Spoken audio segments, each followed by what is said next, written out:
කල්යාණ මිත්‍ර ආශ්‍රයත් තුළින් සත්පුරුෂ ඇසුරකට යන්නට අවස්ථාව උදා වෙනවා. අද කරන්නේ ධම්මපදයේ. ධම්මපදයේ වර්ග 26ක් තියෙනවා. අපි දැන් ඉන්නේ 24 වෙනි වර්ගයේ. තව එතකොට මේක අරගෙනම වර්ග දෙකයි තියෙන්නේ. ඊළඟට තණ්හා වර්ගයේත් අපි ගාථා 4 එකම කතාවකට කිව්වා. අද තියෙන්නේ 338 ඉඳලා ගාථා 6ක් තියෙනවා මේ කතාවට. 343 දක්වා වූ ගාථා 6 අද කියවෙන අට කතාවට සම්බන්ධයි. පිටත් ඔබ දැනුවත් වෙන්න හැමතිස්සෙම මේ ධම්මපදේන සියලුම ගාථා අට කතා 301ක් තියෙනවා. සියලුම ඒ කතාවල් බුදුහාඳුරෝ ජීවමානව ඉඳද්දි වෙච්ච දේවල්.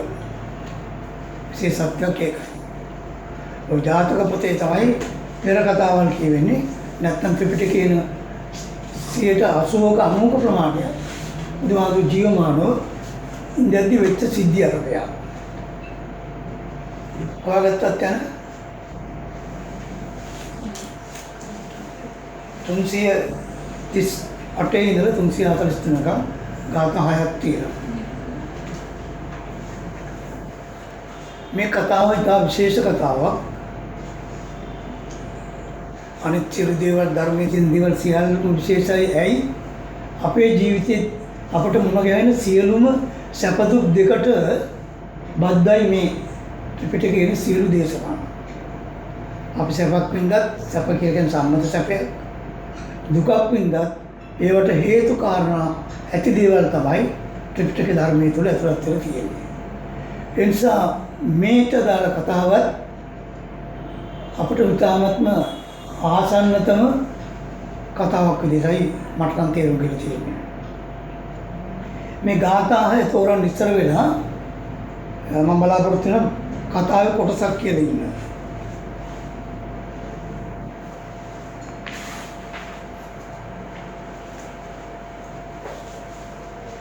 මේකට කියන කතාවේ අටුවා කතාව නම් කරලා තියෙන්නේ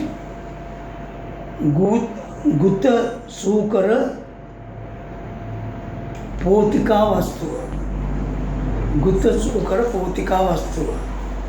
ගුත කියලා කියන්නේ අසුචි වලට ගුණ මහා ප්‍රාණයන්. සූකර කියලා කියන්නේ ඌරු. පෝතිකා කියලා කියන්නේ පැටියට. මෙතන පෞතිකා කියනකොට ඊරි පැටිය. පිළිවෙලක ඥාන සත්‍යයක්. අසුචි තවරාගත්ත ඊරි පැටියෙක් පිළිබඳ කියවෙන කතා විස්තරය තමයි මේකේ තියෙන්නේ. ඒ නිසා මම මුලින් කතාවේ කොටසක් කියලා ඉන්න බලාපොරොත්තු වෙන එක වටනකම් කියන්නේ. බුදුහාමුදුරුවෝ රජගහනුවර වැඩ ඉන්න කාලෙදී උන්වහන්සේ දිනක් පිණ්ඩපාතේ වඩිනවා. ආනන්ද හාමුදුරුවෝ ප්‍රධාන භික්ෂු විශාල පිරිසක්. ඔබ බණෙන් අහලා තියෙන පිටපාත වටින් කොයි වෙලාවෙද?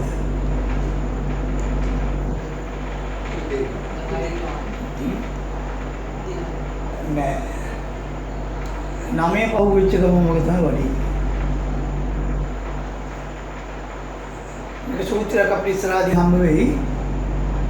ප්‍රමාද වී අවදි වෙන ගෙවල් වලට මේ පින රැස් කරගන්න බැරි වෙනවා. මොන උයාගන්න බරක් වෙනව නේද?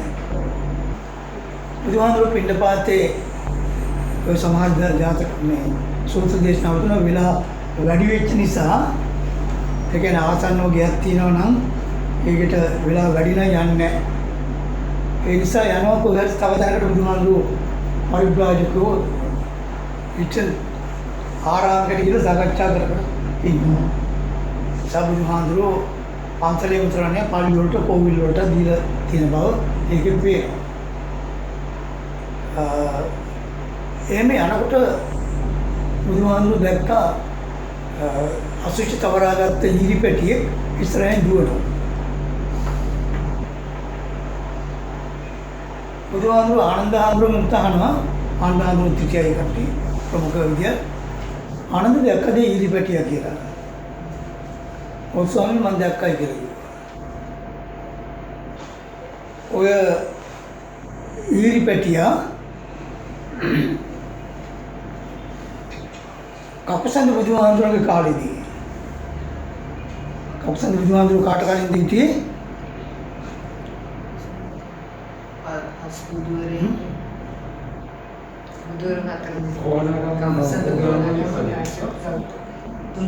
කකුසඳ මේ මහා භූත මේ කියන්නේ මහා කල්පයේ ඉන්න පළවෙනි බුදුහාමුදුරුවෝ. කකුසඳ බුදුහාමුදුරන්ගේ කාලෙදී මෙයා කිකිලියෙක් වෙලා හිටියේ.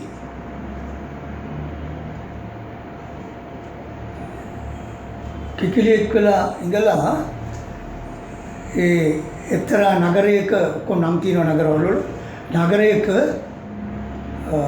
ශාලාවක අසුන්සලක් කියලා කියන්නේ ඒ කියන්නේ ඉස්සර අපි මොනවද කියන්නේ මේ අතරමගේ ගිමන් හරින තැන් වලට අම්බලම් ඒ වගේ ඉස්සර ඒ කාලේ තිබිලා තියෙනවා.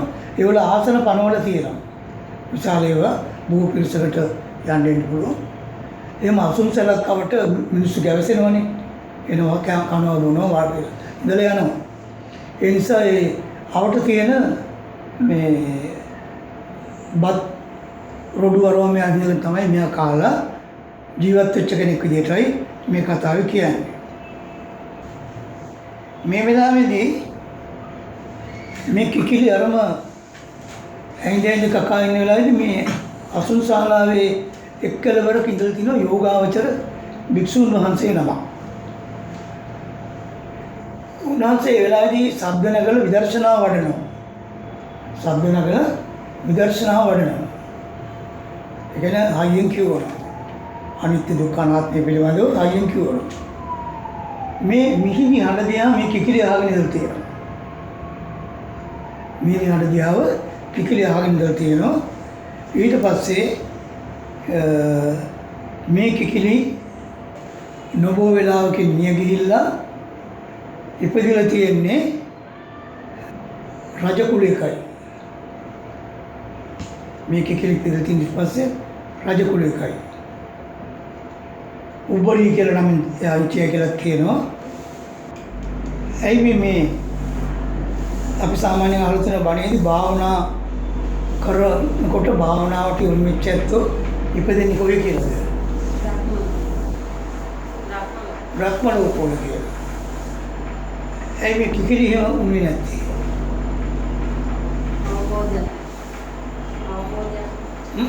අවබෝධය ශබ්දයට විතරයිනේ. ඒකයි හේතුව. එයා භාවනා කරුවේ නෑ. අර ශබ්දයට මීරියන්ට කන්දියක ඉඳලා තමයි දිවල මේ සැප උත්පත්තියක් ලැබෙන්නේ. දැන් මට්ට කුණ්ඩලි කතාවෙත් ඔයගොල්ලෝ කියනවනේ. මට්ට කුණ්ඩලි ජීවිතේටම පිනක් කරලා නෑ. දැන් බුදුහාමුදුරුවෝ දැකලා සතුටු වෙලා දිවල උහිල පුරුණා. ඒ වගේ මෙයාටත් තිරිසන් ලෝකයේ නිසා දිවි ලෝක ගියේ නෑ. මනුෂ්‍ය ලෝකයේම මේ විදිහට උත්පත්තියක් ලැබුවා කියනවා. මෙසේ උබ්බරි නමින් ඉපදිච්ච මෙයා ඊට පස්සේ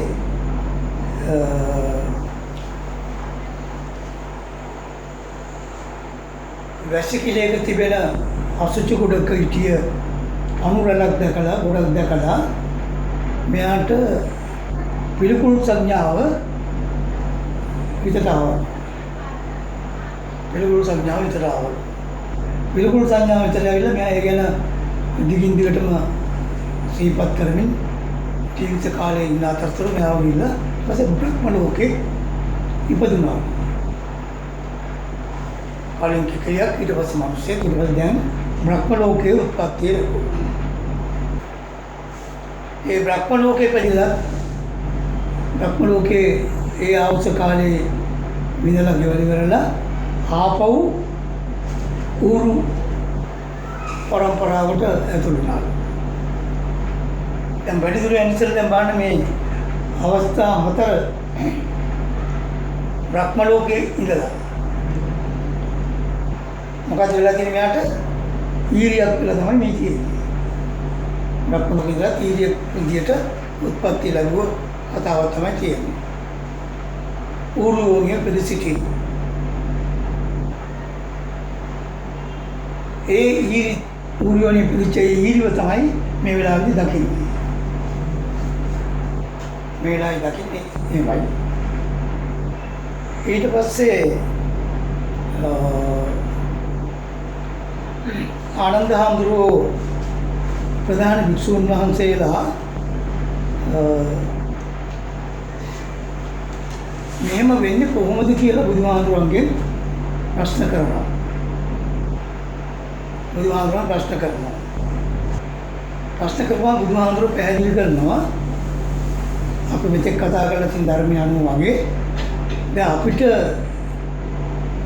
මම මරණ අවස්ථාව ගැන කොට සතිය දෙකකට කලින් කතා කළා.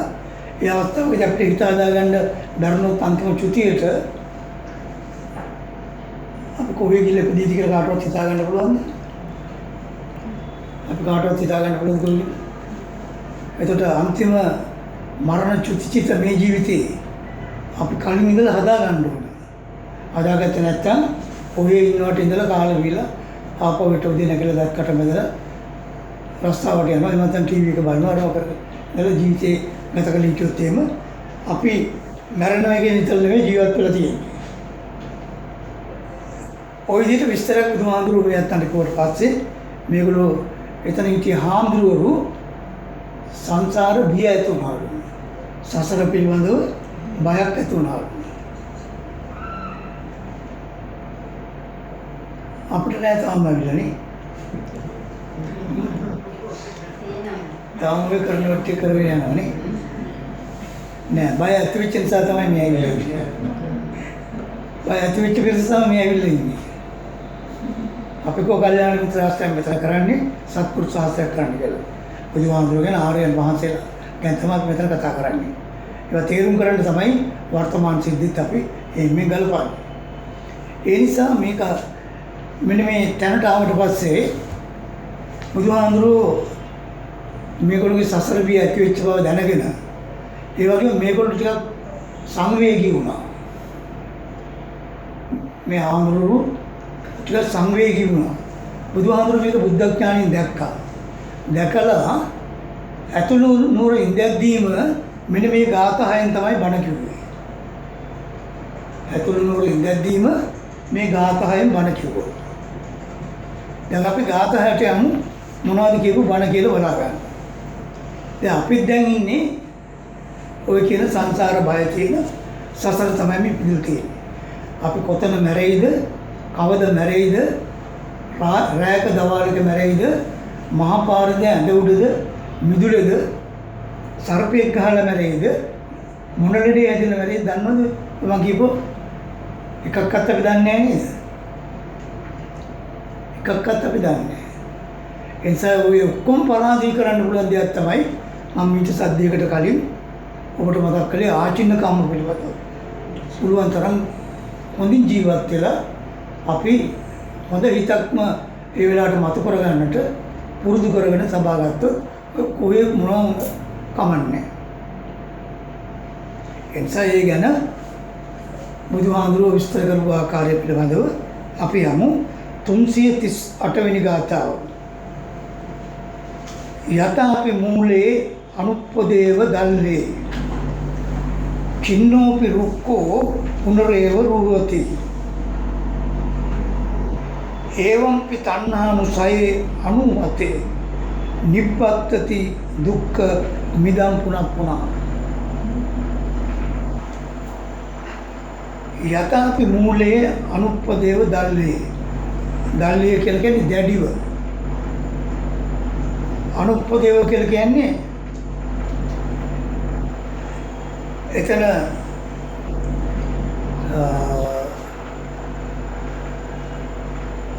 මේ පැත්තේ තේරුම කියලා ඉන්න ඕගොල්ලන්ට පස්වෙනි ගාථාව යම්සේ පුරුෂයෙකුගේ පුරුෂයෙක් කරගෙන ගහක මුල උපද්‍රවයකට නොපැමිණ ස්ථීරත්වයට පත් කල ඒ වෘක්ෂයේ සිඳින ලද්දේ නමුදු යලිත් වැඩේද ඒක තමයි පළවෙනි පද්‍යය කියන්නේ. යතාපි මූල්‍ය අනුපදේව දල්ලේ යම්කිසි ගහක මුලක් සම්පූර්ණයෙන් උගුලා දාන්නේ නැතුව අතුරු විතරක් සිඳලා තනින් තන සිඳට ඒක යලිත් දඩු දාලා වැටලා එනවා. අතු දාලා අපෝ වැටලා එනවා. මුල් කැපුවේ නැත්තම්. එසේම තෘෂ්ණාවගේ අනුසය සිඳ නොපේන ලද කල මේ දුක්ඛ ජාතය නැවත නැවතත් උපදී. දුක්ඛ ජාතය කියලා කිව්වේ දුක් දෙන උපත. මේ දුක් දෙන උපත නැවත නැවත හට ගන්නවා. මක්නිසාද? තණ්හාව මුළුමනින්ම නිර්වශේෂයෙන් කිසිදු ඉතිරියක් නැතුව නැති නොකළ නිසා. අනුසය වශයෙන් තිබෙන නිසා. දැන් අර ගහ කැපුවේ අතු සිඳලා දැන් මුල තියෙනවා. ඒ නිසා නැවත මොකද වෙන්නේ? ඒ ගහ ලියනවා.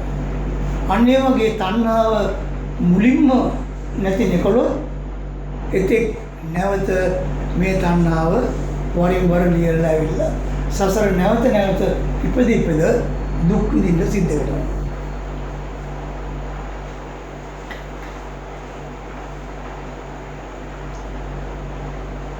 අනුසය ධර්ම කියලා කියන්නේ සංගවුණු ධර්ම වලට, නිදිගත් ධර්ම වලට.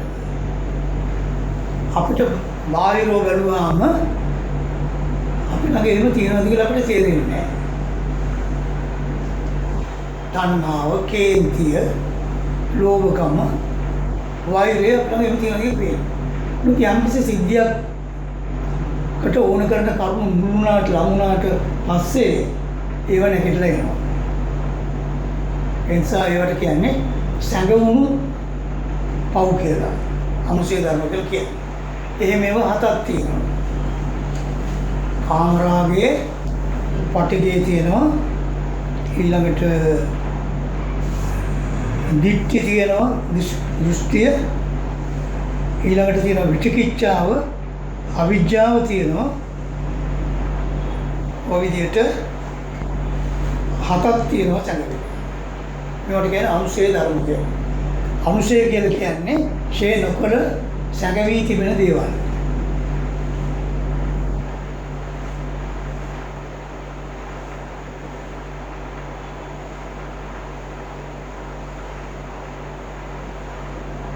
දැන් අපි කලින් පරිසම්පාද ගැන කතා කළා. මේ ඇති කල්ලි මේ වේ කියලා නේ. දැන් එතකොට තණ්හාව තියෙනවා නම් උපාදාන වෙනවා. තණ්හා පත්‍ය තණ්හා ඇති කල්ලි උපාදාන වේ. උපාදාන ඇති කල්ලි භවය වේ. භවය ඇති කල්ලි ජාති වේ. ඒ විදිහට ගත්තාම යම්කිසි හේතුවක් ඇතුව විට නැවත හට ගන්නවා නම් ඒ ධර්මතා අනුසය ධර්ම කියලා කියන්නේ. පැහැදිලි වචන වලින් නිදිගත් ධර්ම කියලා කියන්නේ. තියෙනවා නිදාගත්තා වගේ. දැන් අපි දන්නවා කොටියා සිංහයා කියන සතා ගැන. සමහර අය වල කොටි ඇති කරනෝනේ. ඊළ කරගෙන කොටි ඇති කරනවා. කොටියා නිදිය ගත්තාම උගේ කොටි ගත තියනවද? ඈ නෑ. කොටි ගත නෑ. නැගිට්ටෝ ගත්තොත් එහෙම එක පාටම ඇඟට කඩා පැනලා මරා දාන සයිස් එකක් තියෙනවා. මම කාලේ මම කිව්වා කියලා මට මම කාලෙක තිසමාරාමේ හිටියා. ඒ කාලේදී මේ තිසමාරාමේ ගමවල පාරවල් පළවල නෑ. එක කඩේක මුදලාලි කෙනෙක් ඇති කළා කොටි පෙට්ටියක්. ඔළුවට ගාන තියාගෙන ඉන්න යහන්ස උටුට වෙලා. මුදලාලි කපුලේ පොඩි තුවාලයක් තිබුණා. මේ කොටි පෙට්ටිය ඇතුළේ වරතල් කරන නිසා අර තුවාලේ ලෙව කණ්ඩ ගත්තා. තුවාලේ ලෙව කණ්ඩ අරගෙන කකුල ගහට ගන්නකොට අර ගොරවනවා. අර සැඟවිලි තිබිච්ච ඒවා ඒට යන ගොරවනවා. තා පොඩ්ඩක් යනවා කියලා බෑ. අපේ සයිස් එකට එනවා. ඊට පස්සේ තුවක්කු ගෙනලා වෙඩි තියලා තමයි ඉවර කළා කියලා කියන්නේ. අනේ වගේ තමයි දැන්. දැන් මීයා කියන සතා දවල්ට ඉන්නද වෙන්නේ? හා? අපි මොනවා හරි අවසර වලට පැනලා දුන්නොත් මිසක් නැත්තම් දවල්ට මිනිහෝ පේන්නේ නැහැ.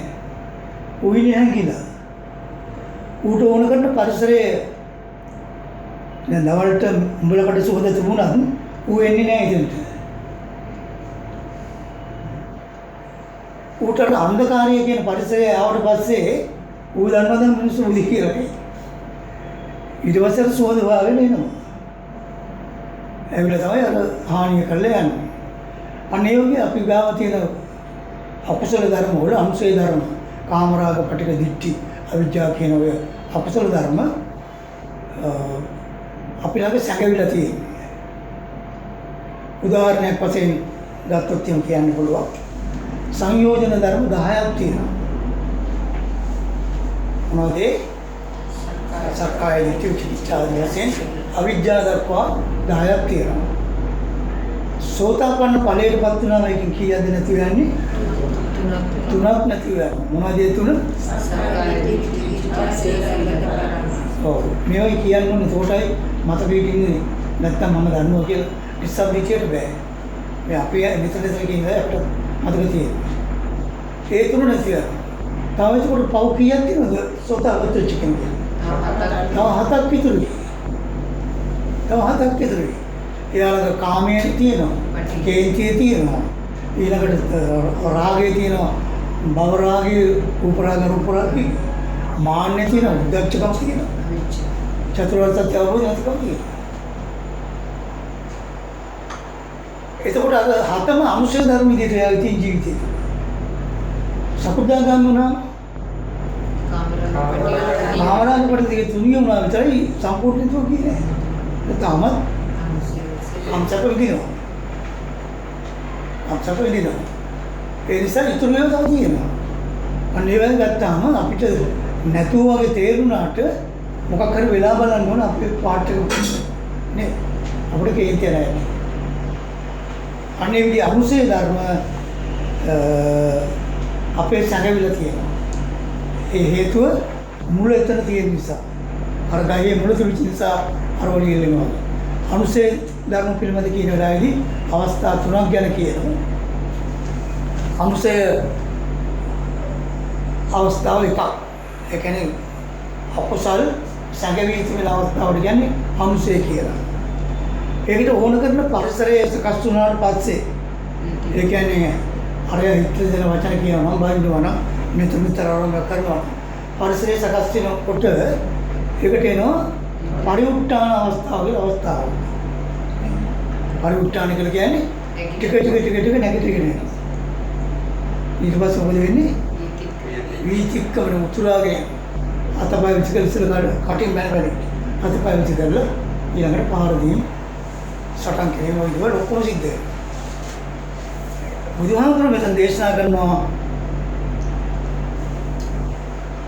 ඒවම්පි තණ්හානුසය.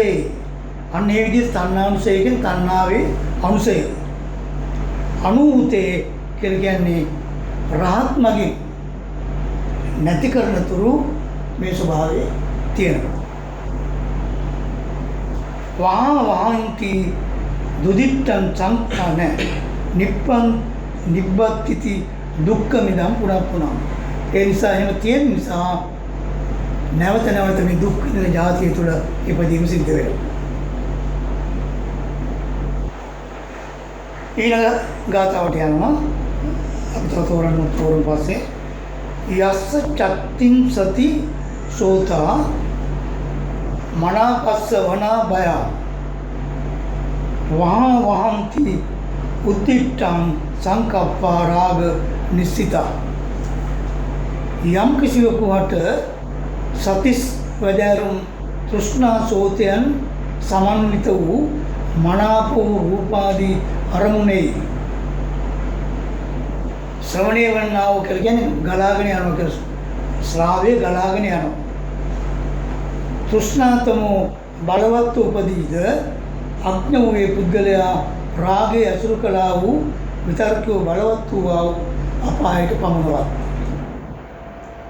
මෙන්න මේ නිසා යම් කිසිවෙක් ළඟ සතිස්සාකාර තෘෂ්ණා තියෙනවා නම් තෘෂ්ණාව 30 ආකාරයකට මෙතන පැහැදිලි කරනවා. දල වශයෙන් කිව්වොත් 36 කාර්ය ගත්තොත් එහෙම තණ්හා තුනක් අපිට තියෙනවා.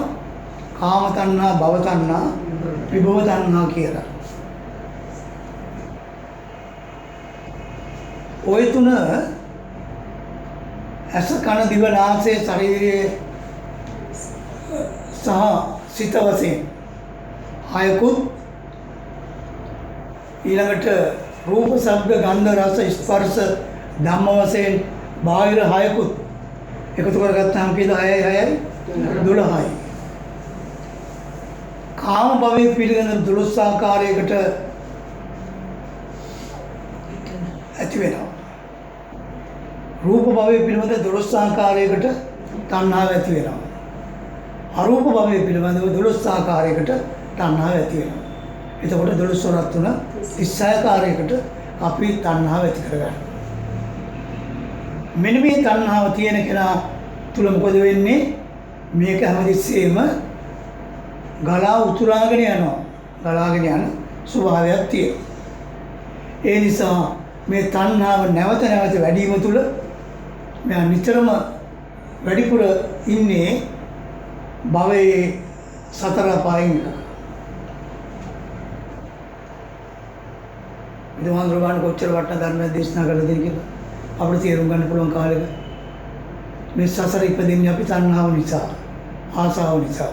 මේ ආසාව නැත්තම් අපිට දිවි ලෝක මනුෂ්‍ය ලෝකවල ඉපදිලා ඉක්මනින් පින් කරගෙන කුසල් වඩාගෙන සසරින් මිදෙන්න පුළුවන්. නමුත් අපි ඒ වෙනුවට මමයේ මගේ මම මේ ආදී වශයෙන් අරගෙන අපි කරගන්නා වූ මේ විපත්තිය තුළ තමයි මේ දේවල් ඇති වෙන්නේ. ඊළඟ ගාතාවටත් යන්න. අත්ඤ්ඤය කරගන්න.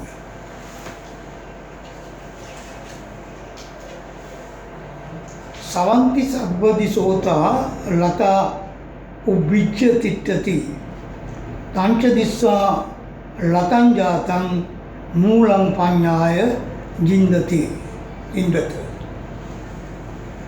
තෘෂ්ණා ප්‍රවාහෝ හැමතැනී පවත්නා වූ වෙති. තණ්හාව අපේ ඇහෙන් ගලනවා, කනින් ගලනවා, දිවෙන් ගලනවා ආදී වශයෙන් ගලාගෙන යනවා. ඊළඟට ඒ විදිහට රූපේ දිහා බලලා ගලනවා, ශබ්දේ දිහා ගලලා බලනවා තණ්හාව, රසේ දිහා ගලනවා, ගන්ධේ දිහා බලලා අපි තණ්හාව ගලාගෙන යනවා.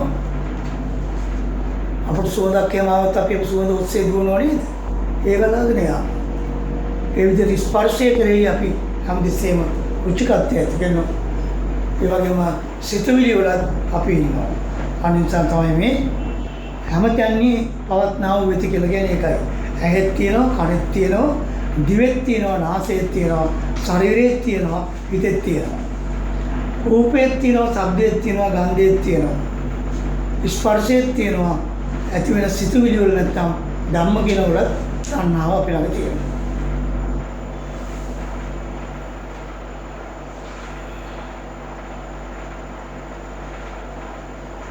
ඒ නිසා ලතා නම් වූ මේ තෘෂ්ණාතමු. ලතා කියන්නේ කාටද සාමාන්‍යයෙන්? ලතා කියන නාම පදයකට ගත්තොත් ඒක තේරුම් තියෙන්නේ ක්‍රියාපදයක් සම්බන්ධ කරලා වැළඳ ගන්නවා කියන එක. ලතාවක් කියන්නේ වැළඳ ගන්නවා. දැන් ගස් වැල් වලට කියන්නේ ලතා කියලා. ගහේ වැල ඉතිගෙන යනවා.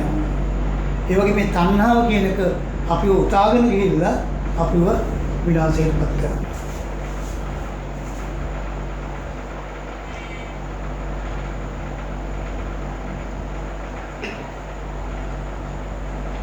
වණෙහි ජාත වූ ඒ තෘෂ්ණා ලතාව දැක මාර්ග ප්‍රඥාවෙන් මුලින්ම සිදලා වූ ධර්මහාමුදුරන්ට අර ඊරිව දැක්ක තැන මට කියන්න බැරුණා ඇයි බුදුහාමුදුරුවෝ පිටපාතේ වඩනකොට ඇතුළු නුවර ඉඳගෙන අතරමඟදී බණ කිව්වේ?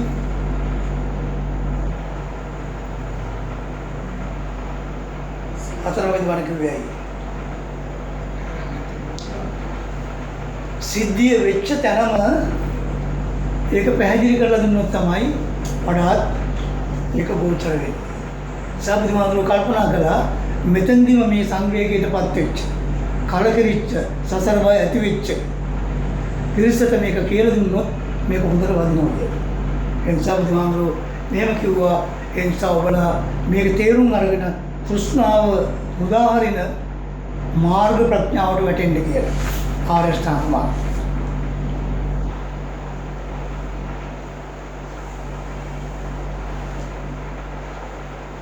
ඊළඟ ගාථාව සරිතානි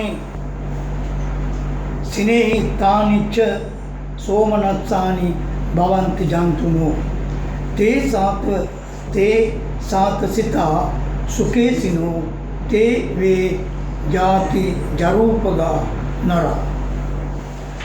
රූපාදී අරමුණේ විසර ගියා වූ තෘෂ්ණාසයෙන් ගැලුණු සොම්නස්සු තෘෂ්ණාවංශක සත්වයා හට වෙති.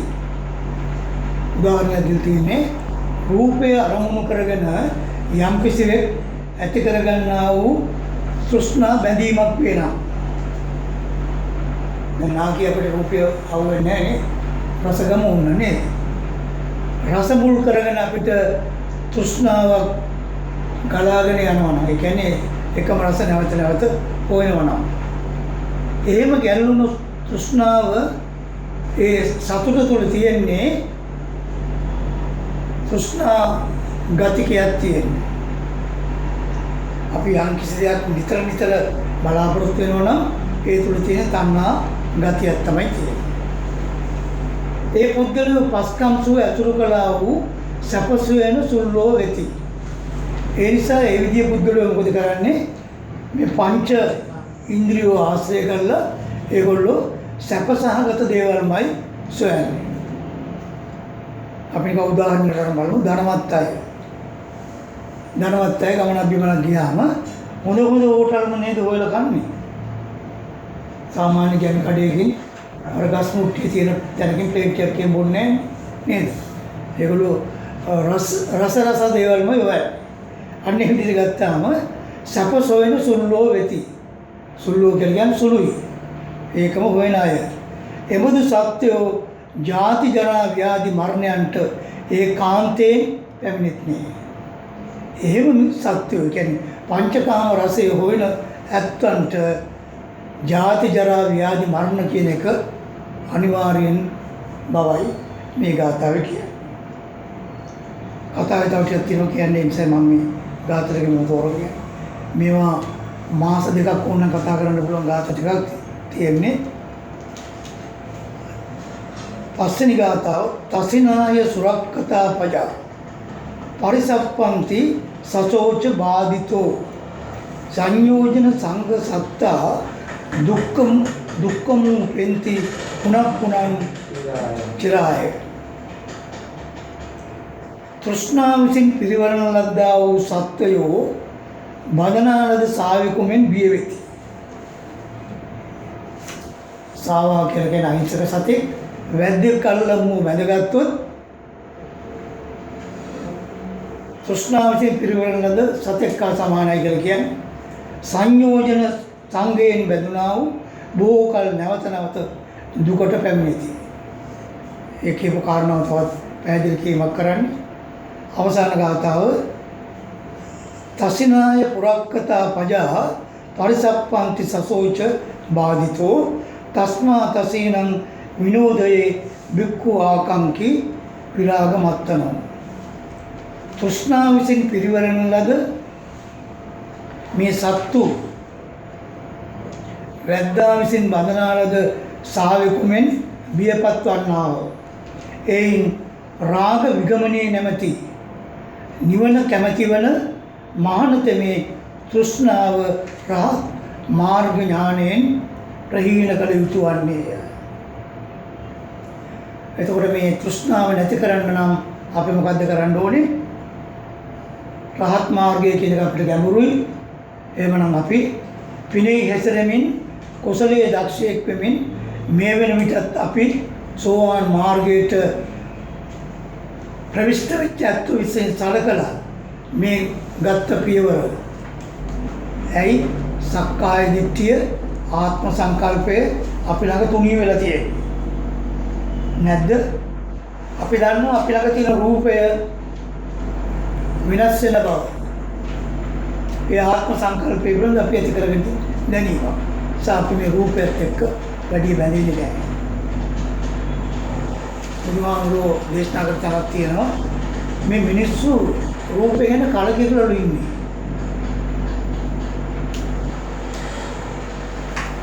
ඒ නිසා මේක ඇලෙන්නෙත් නැහැ මේක කැමැත්තකුත් නැහැ.